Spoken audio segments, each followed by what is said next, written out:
Alrighty, how's it going everybody? Welcome to another Minecraft Dinosaurs video, where this time we will be taking a look at the Minecraft mod known as Prehistoric Nature. Now, there's actually a lot to this mod, a lot of different layers. One of those is a lot of amazing creatures, as well as like time travel and things like that, things that allow you to go back in time to see all of those amazing creatures. I had downloaded the full mod because I wanted to do like a series of videos on it where I look at the time travel elements and stuff like that. But I think that was just too much for my PC. Even this is a little bit too much for my PC right now because it just kept crashing my game. So I don't want to keep putting off looking at this game because I've heard it's amazing. I just limited my download down to the creature portion. So we'll be looking at a few of the creatures, not all of them. Like this may look like a lot of creatures right here, but this isn't even scratching the surface. There are so many creatures in this game, in this mod. It's insane. I decided to just limit it down to like some of my favorite creatures to make sure this video doesn't drag on too long. But it is absolutely insane how many creatures are in this mod. It's so exciting. It was difficult to limit it down to these fellas, but yeah, let's go ahead and take a look at them. So basically what we'll be doing is basically the same thing that we did with the other, like the add-on, the Bedrock add-on that we looked at not too long ago. And we'll just we'll take them and we'll spawn them and we'll look at them. So first, we'll start with an A first. We'll do Allosaurus. Ooh, I like the sounds that it made too. Off to a really nice start with that one. I like how curved it looks, you know, if that makes sense. Paws look really cool. It's got the lacrimal crest going on. Is there some like color variation or game freezing? That is very cool though. I love the way that it sounds. That looks pretty good. Next is Ankylosaurus. Oh, that is cool. Yeah, that is really cool. We're off to a really good start with these. I love the type of bright coloration that it has on its head. We're gonna keep getting jitters because this game is just, or this mod is just a lot for my PC, as I said. And they're not even done with this mod. Like, they're supposed to add more time periods. Like, so far, I think they're only up to the Jurassic in terms of time periods. They're planning on adding more, like up into the Cretaceous and so on and so forth. And it's gonna be insane. Let's look at the Apatosaurus. Wow, that looks really good. Down to like the thick neck and the overall thick build that the animal had. Not too sure about those type of dorsal spines that it has going on down the middle of its back. But that's pretty good. I like that. I'm not going to spawn too many of them. In fact, yikes. Might have to get away from it.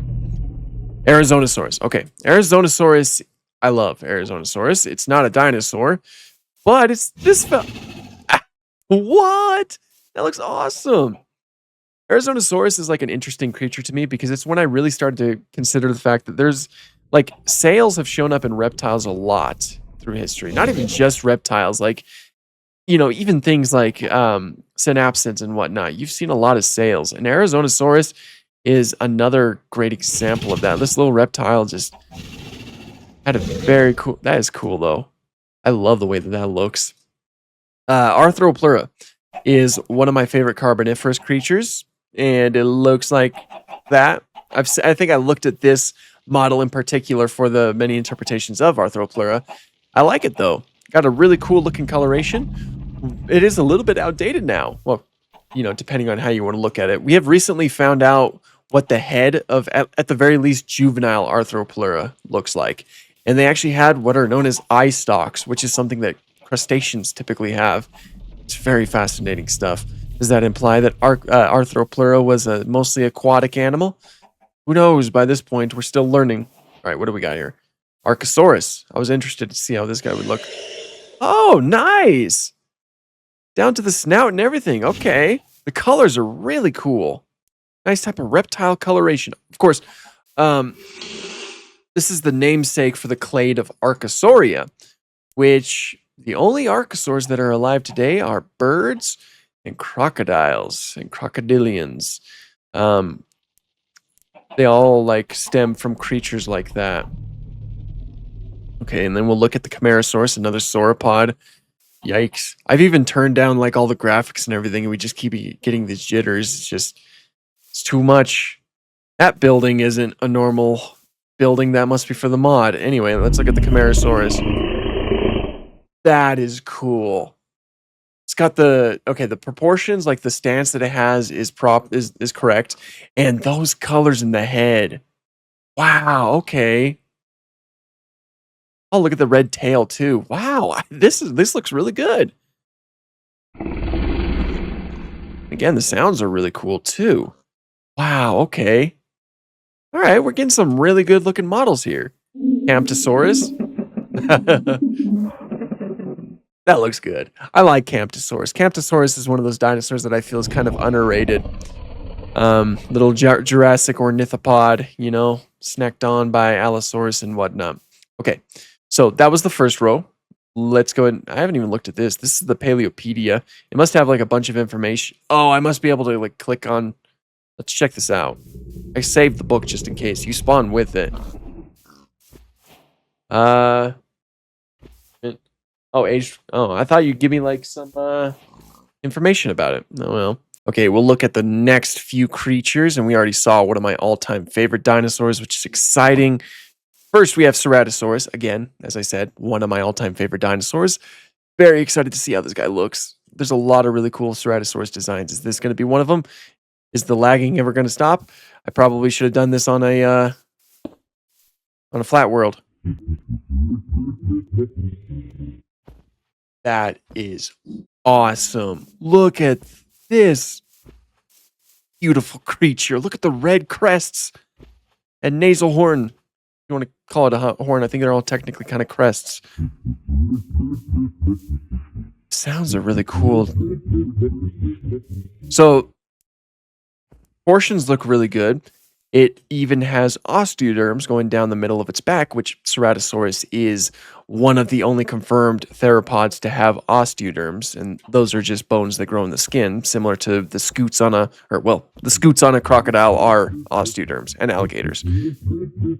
That looks so cool. Okay.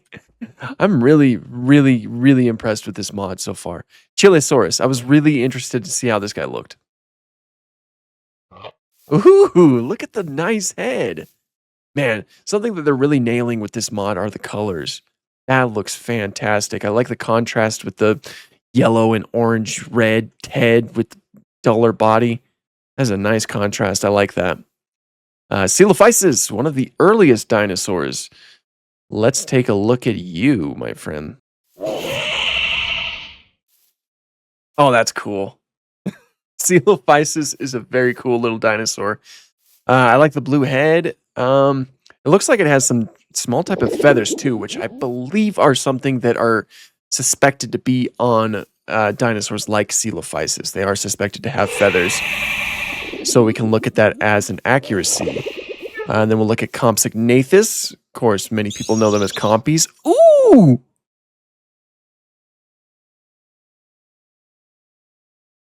That looks really good. Okay. Again, it looks like it has hints of feathers, which might be possible for Compsognathus. Though, again, it's not necessarily confirmed on little theropods like that, but it is it is a possibility. Dilophosaurus, one of my favorite dinosaurs. Let's take a look at this fella. Oh, it kind of looks like I think Brian Ang's Dilophosaurus. Let me check to make sure. Yes, it looks like Brian Ang's Dilophosaurus, who is a really good paleo artist. The head and coloration really reminds me of that. It looks really good. The crests look fantastic. Of course, the size is the proper size. It looks like it has some hints of like sparse feathers, which are a possibility for Dilophosaurus. This looks really good. That's another really good one. You're gonna hear me saying the word good a lot, or great, or some variation of that word, because if these are all an indication of how things are going to go, they're just all good. Dimetrodon. Oh, that is nice. That is really nice. That is, wow. Okay, that's really cool. Look at that sail. Of course, Dimetrodon is also not a dinosaur. I might clarify that a little bit more often because a lot of these guys are not dinosaurs. Dimetrodon is a synapsid, which is the same same path that we are. We are synapsids, which means that Dimetrodon shares closer relation to us. That doesn't mean we evolved from a Dimetrodon. It just means that we're far more related to it than Dimetrodon is related to dinosaurs. But that is a nice blue coloration. This is a very good Dilophosaur or Dimetrodon design. Ooh, I hope I wasn't calling it Dilophosaurus. So that's embarrassing. No, that's Dimetrodon, but that is another really good one. Then we have Dryosaurus. Bloop, bloop, bloop. Oh, look at this. They got a little cool blue beak. Colors look really cool. Seems to be a bit too small, at least if we're scaling it up to, at least if we're kind of scaling it to me. They might be a little bit too small, which I haven't really talked about the size too much of these fellas. But Dryosaurus is surprisingly big, like maybe bigger than most might think. Cryolophosaurus, the Elvisaurus, because of its crest. Ooh, those are cool looking feathers and some cool colors. It has the nickname of Elvisaurus because of that crest on its head. This crest is kind of reminiscent to the hairstyle of the late Elvis Presley. So yeah, that's where the nickname comes from. But this is an Antarctic dinosaur. Antarctica was not as cold as it is today, of course. It was a lot more lush and was relatively warm. And again, was warmer than it is today, but it was still decently cold for like compared to the rest of the world. So obviously feathers are a fair bet. I almost passed the Diploculus, but Diploculus is an interesting little dude. It's a boomerang-headed amphibian, essentially. I love these guys. I love the way that they look. Look at that. Yeah. Look how weird that head shape is. I love them. There is a lot of discussion on how their heads would have looked in life. This mod seems to have taken the route that their heads are a lot more separated from the rest of the body, at least the boomerang sides of their heads. There are a lot of reconstructions, like these reconstructions done by Gabriel Ugueto, who have added soft tissue that attaches to the head from the rest of the body, giving them a very weird shape. I mean, not to say that these aren't weird shapes, but regardless, it would have been a very strange amphibian, but I love it. And then right here, we have Dunkleosteus. Now, I have a hunch. I mean, I'm not too sure. I don't know exactly when this mod came out, but I have a feeling that this is going to be the previous sizes, as in it's going to be a lot longer than Dunkleosteus, like the current length estimations of Dunkleosteus. Yep. That looks good, though. Looks like, from what I can tell, they gave it soft tissue, covering up those those really terrifying looking shears. That is, of course, a topic of debate. A lot of fish do have lips today. Dunkleosteus was a giant fish, but those technically aren't teeth. They're just pieces of the skull, essentially. Like, they are the skull. They're attached to the skull, and they're just like extended from the skull. They're just very sharp, and just, you know, they sharpen. They would sharpen each other whenever a Dunkleosteus would take a bite. So, did Dunkleosteus have soft tissue covering up those shears? I have no idea, but you can get a peek of them as it opens its mouth. Very cool, nonetheless. I really like the counter shading that it has. Oh my gosh, talk about old Minecraft. I kind of turned everything down a little bit because I'm trying to fix the lag. Oh man, okay. Let's get another row going. Okay, Ephagaia. Ephagaia is a very cool little dude. So I'm going to place down Ephagaia, and I want you to take a guess on what type of reptile this is. Do you think it's a dinosaur? Does it look like a dinosaur? It does look like a dinosaur. And when it was first discovered, it was thought to be a Coelophysis. But then later analysis of it found that it's far more closely related to crocodiles. It was on the croc lineage. It is not a dinosaur.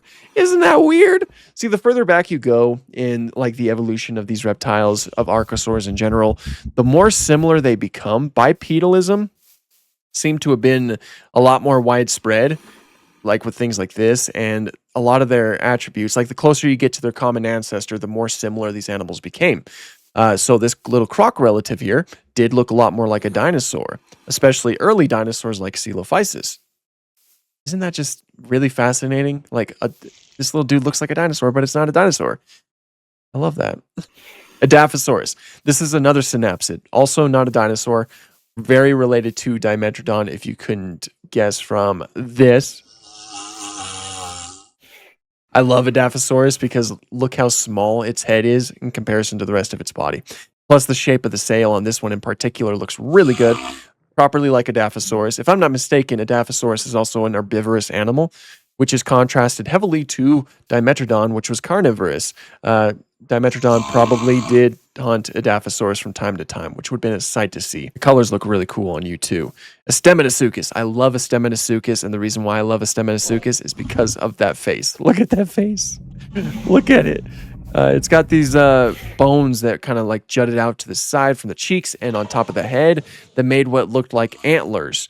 And it's represented quite nicely here. I love it. It's got the whole bulky size too. It's kind of doing the moonwalk right now. He's really showing off. But that looks good. Wonder if they're gonna fight. Wonder if they're gonna kiss. Now we got Gigant Spinosaurus, which is a stegosaur, if I am remembering properly. I am. Yeah, it's one of those stegosaurs that have spikes jutting from their shoulders, and the rest of their osteoderms look like this. These colors look really cool too. Also got the Thagomizer at the end of the tail.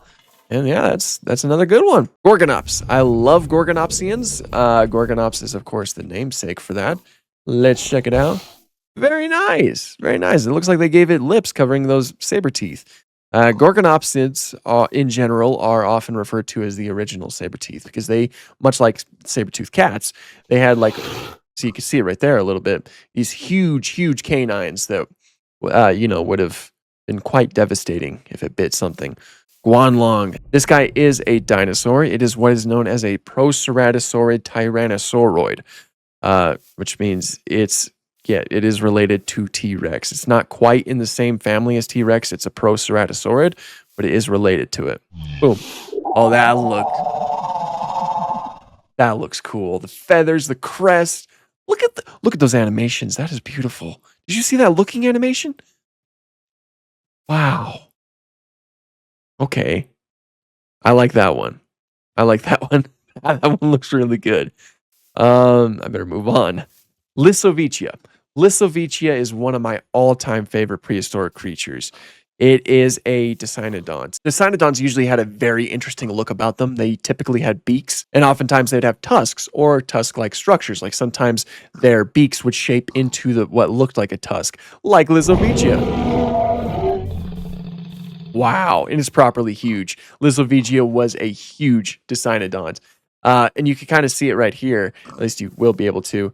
The way that its beak kind of goes down, it would form what would look like a tusk in life. And it's estimated that it had a pretty powerful bite force overall, so probably snapping through some pretty tough vegetation. I like the colors on this guy, though. That's pretty good. I think that does Lissovicia some justice. This is also one of my favorite prehistoric creatures, sounding like a broken record by this point, but it's known as Inostransavia. It is a Gorgonopsid, and it is currently the largest genus of Gorgonopsid that we know of. Lived in the late Permian, and it looks like this. That looks good. Again, they gave it lips that are covering up the type of saber teeth that it has going on. Relatively smooth skin altogether. They are also synapsids. Which means that, yes, they do share closer relation to us. They're not quite mammals. They are, I think the accurate, ooh, those chompers. I think the accurate term right now is stem mammals. Like they're related to mammals, but they're not quite mammals themselves. Yeah, that looks really good. Let me see those teeth again. I just want to see them one more time. I see those saber teeth. There it is. Beautiful. It's like a yawning too. It's not even like an aggressive thing. I love that. That took forever though. Lystrosaurus. I also love Lystrosaurus. They are also Dicynodonts, similar to Lissovicia. They too had a beak and some tusks going on. Let's see how they look. Did you hear that noise? Oh, I love it. I love the colors. That is so cool. It looks good. It looks great. That looks really great.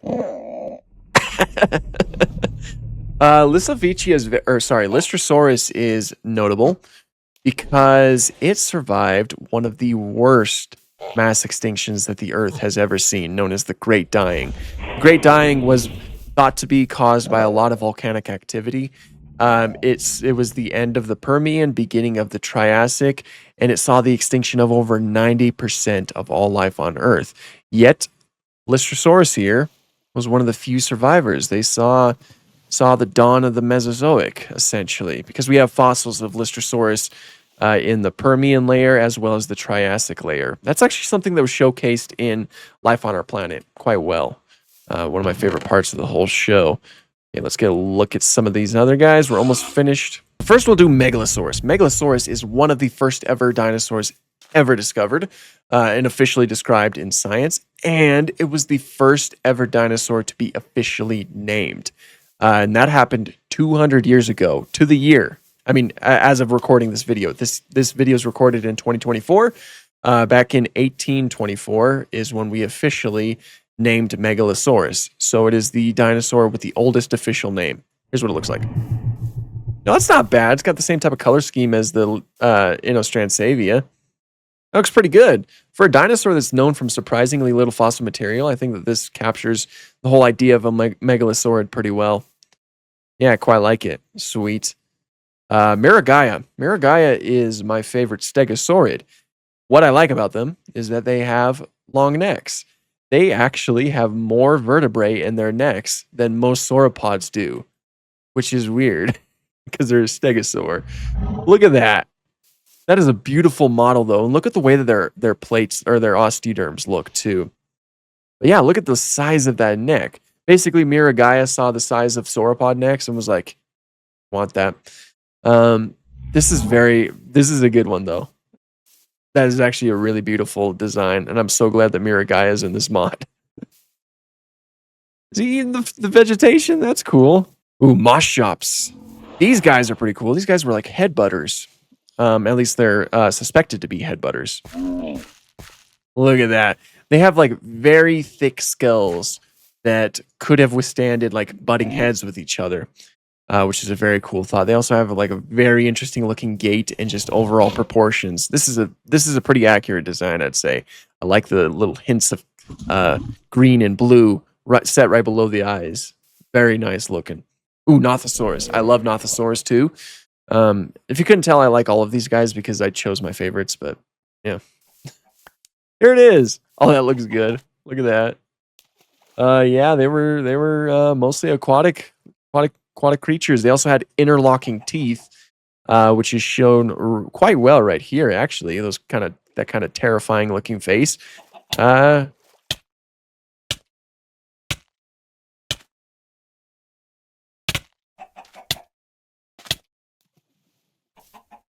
My bad. He's all right now. They look really good. Their swimming animations look fantastic too. Sweet. So let's go on to Placerius, another Dicynodont. You can tell I really like Dicynodonts. Nice. Okay. They look pretty good. These guys were in Walking with Dinosaurs in the Triassic episode. They were those giant green Dicynodonts, of course. But they look fantastic here. Plateosaurus. Plateosaurus is one of my favorite dinosaurs. It is an underrated dinosaur. Basal sauropodomorphs in general, I think, are pretty underrated. But I'm excited to see how this guy looks. So let's see it. Oh, that looks good. Wow, look at the colors. Nice blend. It is completely bipedal, which be true. There was once a point in time when it was thought that Plateosaurus was quadrupedal. And then there was a time when it was thought to be able to switch between bipedal and quadrupedal locomotion. We now know that they are one. But we now know that they were completely bipedal, meaning that they stood on their hind legs. Those arms would have been good for like tearing through vegetation or maybe digging up some roots or possibly for combat reasons. Because they did have massive claws on their hands. That's a very nice design, though. I'm a huge fan of that. I love the kind of... I don't know if those are spikes or feathers or something or quills on his head, but I think it gives it a nice little flair. Proceratosaurus. Yeah, bloop. These guys also have a really cool. Oh, yeah, they have a really cool crest as well. Feathers on this one looks fantastic. Wow, and those animations. Look at that. This mod is so cool. Pterodactylus. Pterodactylus is a pterosaur. Probably the closest we'd get to pterodactyl, which pterodactyl is not an official genus name.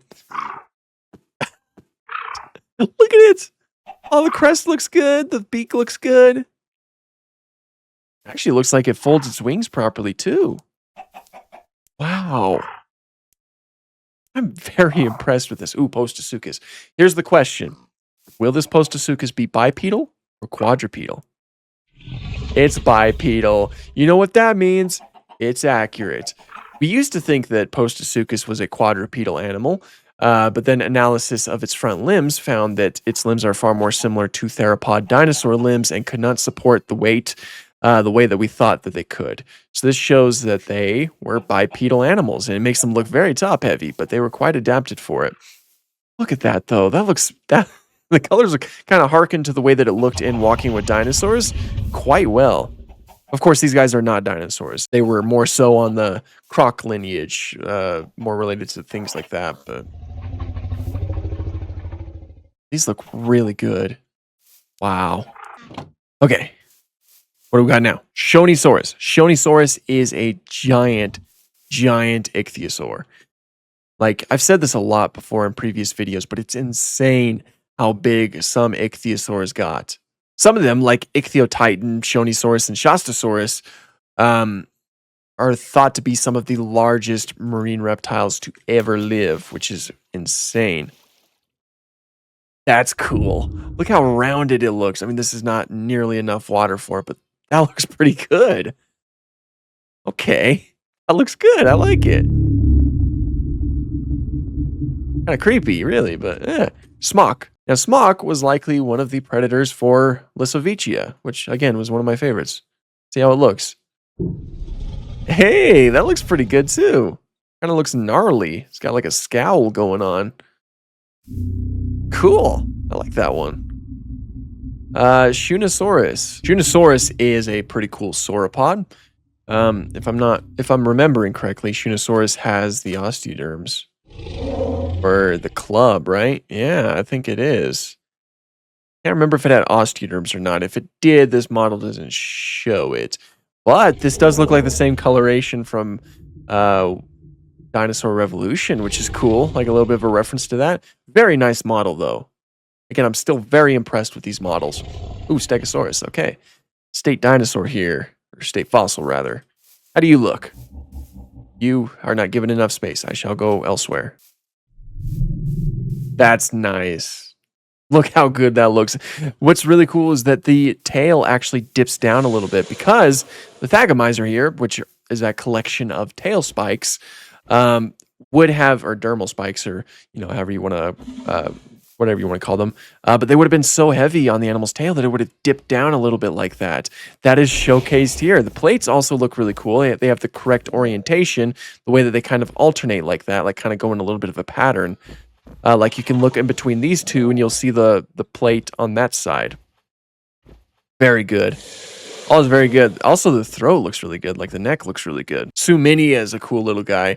I've always thought that they were creepy, and that's mainly because a lot of people make paleo art of them creepy, but they were little arboreal creatures that were really quite. See, arboreal. He's climbing. Hey. Yeah, arboreal means that they spend a lot of their time in the trees. Like monkeys. But yeah, they have the adaptations to do that. Look how weird it looks. That looks so cool. Imagine like making a whole enclosure full of these guys just climbing in the trees. I wonder, if I place them on the ground, do they just like automatically go to the trees? Is that what you do, or do you move around? Looks like you move around. What about you? Don't you want to climb the... Yeah, there you go. That is so cool. Their sounds are pretty cool too. Tiktaalik. These little guys came from the ocean, climbed onto land. Oh, that looks nice. Oh, that looks really good. I like the shape of its head and everything. Huh. Yeah, okay. I dig it. I dig it. You guys look good. Sweet. Ooh, Tanystropheus. These guys had long, long necks. A lot of you might remember them from Sea Monsters with, the Walking with Dinosaurs special. Nigel Marvin pulled off one of their tails. Let's see it. We actually found one, like a specimen that was decapitated, which makes sense. That's a very long neck. It's like a huge vulnerability. Look how cool that looks, though, the way that it's swimming around. That's off to the animations. Like, a lot of work was done to this. Torvosaurus. This is a megalosaurid that I feel is very underrated. I love Torvosaurus. Let's see it. Oh, yeah. One of my favorite things about Torvosaurus is the shape of the head. Look how good that head looks. The snout looks great. Whole body looks great in general, and the colors are fantastic. Nice little pattern going on here on the face. Wow. I know I'm saying that these are all really good. And I might sound like a broken record, but these are really good. Yangchuanosaurus. I also love Yangchuanosaurus. They're kind of like a mixture between Allosaurus and Ceratosaurus, and I'll show you why. So, Allosaurus, because their body is very reminiscent to like Allosaurus in terms of its size and everything, and Ceratosaurus because the nasal portion of its skull has this crest going on, similar to the way the Ceratosaurus has. I actually really like the way that this looks. Look at that. You got contrasting yellow coloration with the rest of it. That looks really cool. I love the shape of Yangchuanosaurus' head, and this captures it very well. Pardon me, little Lystrosaurs. Okay, we got one more row, and that is not even scratching the surface. So Dicraeosaurus. I was interested to see how they portrayed this. I love the family of Dicraeosauridae because they're typically sauropods that have relatively short necks, and I think that's just funny. Yep. That's pretty much what you'd expect. That looks really good. I love the shape of its head, too, and the colors are awesome. A Neurognathus. I love a Neurognathus. I think they're adorable. They're these little pterosaurs that are kind of bat-like in their overall skeletal anatomy. Just see. Look at it go. Look at it go. I can't. It's so small. I can't even see its design. And now we're freezing. Oh, go on the tree. Go on the tree. One of you. Go on the tree.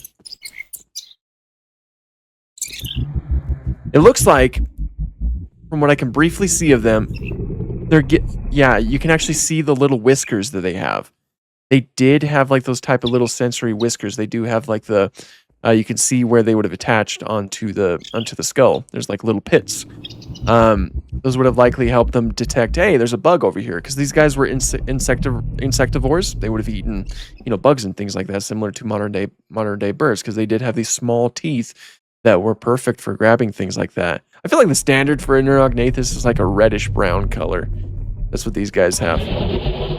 Mamenchisaurus, sauropod with one of the longest necks ever. Yep, that pretty much sums it up. Very nice though. Again, the model just looks great. Archaeopteryx, one of the first dinosaurs found with evidence of feathers. Look at him go. And it looks like it is technically accurate in terms of the colors. See, we don't know the coloration of all of Microraptor. We only know part of the wing. And that's because it was preserved well enough that you can see what these little pigments called melanosomes. And those melanosomes, when you compare them to the melanosomes of birds today, you can determine what the coloration was of, at the very least, that specific individual that was fossilized. And what we found on Archaeopteryx was that part of the wing was this type of matte black coloration. We don't know about the rest of the body, but it looks like its wing here does have that. So that's technically accurate. I love it, though. Look how good this guy looks. It looks just like the fossil in terms of its whole shape. My game froze, so I lost it. But in terms of its whole shape, it looks just like the fossil. That's gorgeous. Ooh, Yishi. I love Yishi. Let's see it. Now, Yishi has very, very strange anatomical features. Let's see if it like opens up its arms. You can kind of see it there, but on its arms it has membrane instead of like typical feathers like what you would see on Archaeopteryx here. which is very different. It's like one of the ways that dinosaurs were trying to conquer flight, essentially. And it's like they just developed this weird, strange type of membrane on their arms. She is a very strange dinosaur because of that, but I love it. Brachiosaurus, very classic. Is it going to look like Giraffatitan, or is it going to look like Brachiosaurus? Yeah, I'd say that looks like Brachiosaurus. Yeah, I'd say that's Brachiosaurus. That looks great. Look how huge that neck is. I like the way that it kind of curves like that. Got a nice little S shape.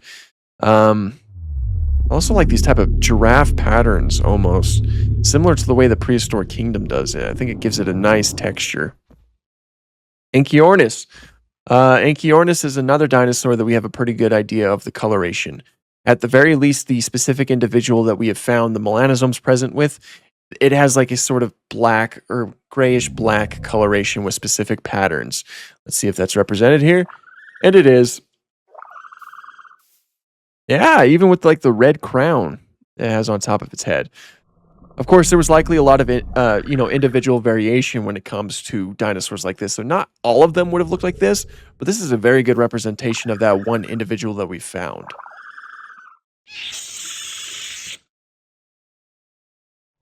I like this mod. Diplodocus. Let's see it. Oh, its tail's long, which is good. It has the type of spikes going down the middle of its back. And the head is actually elevated a little bit more.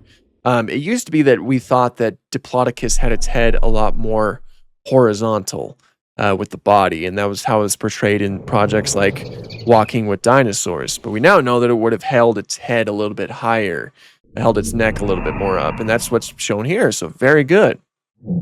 And finally, Ornitholestes. Now, I'm curious, are we going to see the crest on its nose, or are we not? And we're not, which means it's accurate. I'm sure that many of you remember Ornitholestes from Walking with Dinosaurs, where it had this really cool looking blue crest on its nose. It was thought to have a crest for quite a while. And that was because the fossil that was found, like the skull, it was broken at that point. Now, it was initially assumed that that was where a crest was present on the animal, and it simply broke off. But now we know there was no crest. It was just broken there. So this guy has no crest, which means it's accurate. And there we go. That is all of the ones that I chose to look at. And as I mentioned, that is simply just scratching the son of a gun surface. There are so many creatures in this mod. It was kind of difficult for me to choose which ones I wanted to look at. And even the ones I did choose, which was only a small fraction of the overall creatures in this mod, that took quite a while. That took quite a while to record. I had a lot to say about a lot of these. Amazing job on this. I might jump back into this game a little bit more. It is a little bit more difficult because my frame rate drops, or like it's just very choppy. My computer does not agree with this mod at all, even with like render distance turned down and all that good stuff. But I love this. This is fantastic. These are incredible looking models. The sounds are very good, and they're pretty much all very accurate and up to date with our current information of these animals, which is something that I of course really do appreciate. And the fact that that much attention to detail is applied to so many of them is just absolutely amazing. So hopefully I can look at this a little bit more in the future, but for now we're going to end it right there. This is just a small piece of the mod. Again, there's just so much more to it. It's just, I'd be here for hours if I'd looked at everything. Anyway, if you guys enjoyed this video, please consider leaving a like and a comment, and consider subscribing because of course that does help out the channel. But anyway, thank you guys so much for watching, and have an awesome day.